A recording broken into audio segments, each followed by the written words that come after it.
शहर के पुराने हिस्से में एक छोटी सी गली थी, जहां सुबह होते ही मसालों और ताजे गोश्त की खुशबू फैल जाती थी। उसी गली में रहती थी सलीमा भी। उसके पति रफीक कसाई थे, ईमानदार, मेहनती और अपने काम में बहुत साफ सुथरे। उनका कहना था, गोश्त सिर्फ पेट नहीं भरता, भरोसा भी मांगता है। रफीक रोज फज्र की नमाज के बाद दुकान खोलते, तराजू बिल्कुल सही रखते, खराब टुकड़ा कभी किसी को नहीं देते। मोहल्ले के लोग जानते थे कि अगर गोश्त लेना है तो रफीक की दुकान से ही लेना है। लेकिन जिंदगी हमेशा एक जैसी नहीं रहती। एक दिन शहर में नया कसाई आया, शब्बीर। उसकी दुकान चमचमाती थी, दाम कम थे और वो जोर जोर से आवाज लगाता। लोग सस्ता देखकर उधर जाने लगे। रफीक की दुकान पर भीड़ कम होने लगी। घर में तंगी बढ़ी, सलीमा भी चिंतित रहने लगी। बच्चे स्कूल की फीस के लिए परेशान थे। एक शाम सलीमा बी ने कहा, सब सस्ता बेच रहे हैं, तुम भी थोड़ा कम तौल दिया करो। कौन देखता है? रफीक चुप हो गए।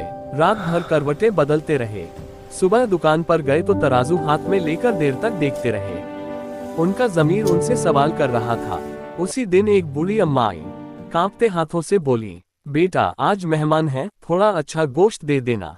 रफीक ने बिना कुछ कहे सबसे बढ़िया टुकड़े तौले, ऊपर से थोड़ा और डाल दिया। अम्मा की आंखों में धुआं उतर आए।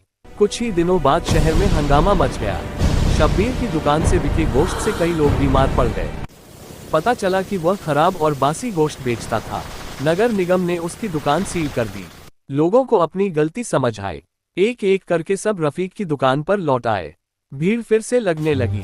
अब लोग कहते थे, गोश्त हो तो रफीक का, वरना नहीं। एक शाम रफीक ने सलीमा बी से कहा, देखा, ईमानदारी देर से सही लेकिन जीतती जरूर है। सलीमा बी की आंखें भर आईं।